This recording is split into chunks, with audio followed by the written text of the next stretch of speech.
สบายดีห้อมเนาะสบายดีสบายดีสบายดี FC ทุกคนเนาะ มาอัปเดตชีวิตเจ้าของที่หลังจากเจออย่างเจอพายุวะหรือเจอมรสุมพายุเนาะเจอคอร์ราโดให้แหงเนาะมาแบบนี้กับเสียจากไหนเนาะบาเสียหลายคนแหละ FC หลายคนบอกว่าบาเสียลองถ่ายคลิปลง YouTube เบิงอัปเดตชีวิตเจ้าของเบิงว่าเป็นจังใด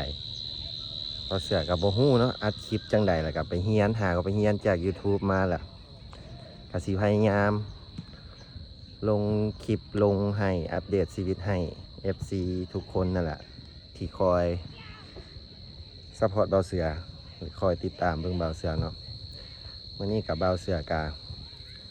หมอกำลังกายมาแลนแถวเดินห้องเฮียนพระมองเบาเสือเฮียนจบจากห้องเฮียนนี่แหละมาแลนบางเทือเอาเฮียออกเนาะจากคนโง่ๆซื่อๆบื้อๆจะได้สลาดขึ้นก่อนเก่านี่ก็คือภาพบรรยากาศเนาะ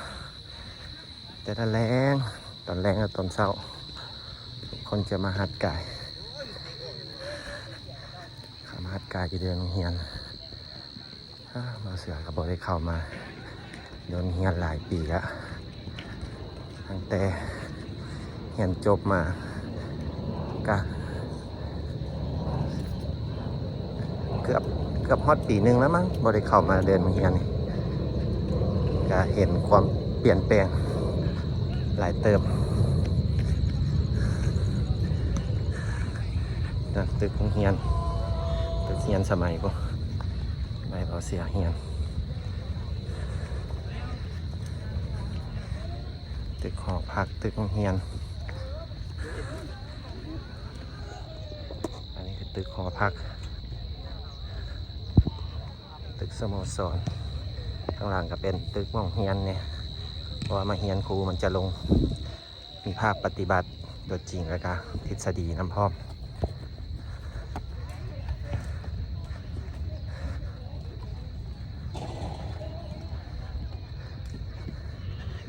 กับมาแข่งกีฬาเตะบานตีบานกันนี่แหละ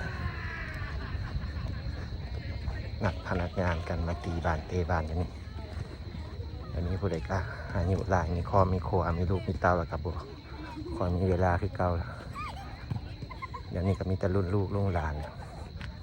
มันแลนมาเฮียน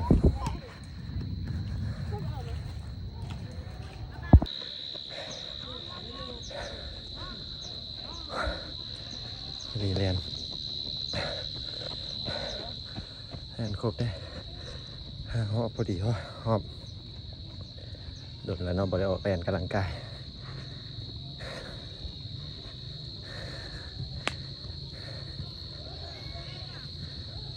เมื่อยพี่น้อง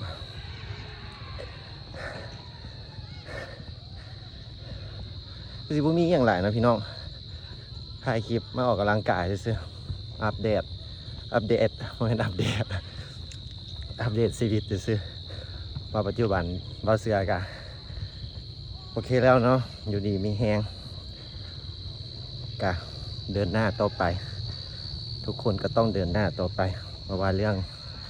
ที่ผ่านมามันเกิดไม่ว่าจะดีหรือร้ายก็อย่าเดินหน้าใครก็ตามก็ต้องเดินหน้าไปเนาะ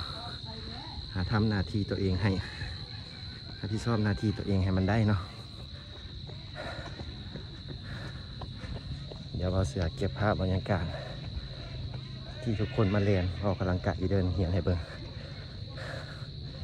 หน้าแดงเลยเรียนจังใดกันขอบใจทุกคนเนาะ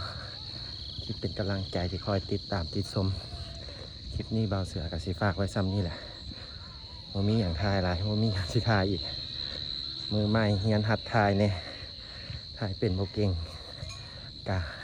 ดีสมกันได้เนาะคลิปนี้กับสีฝากไว้ซ้ำนี่แหละเด้อให้ทุก FC ทุกคนคอยเป็นกำลังใจติดตามเบาเสือในเด้อไปก่อนสวัสดี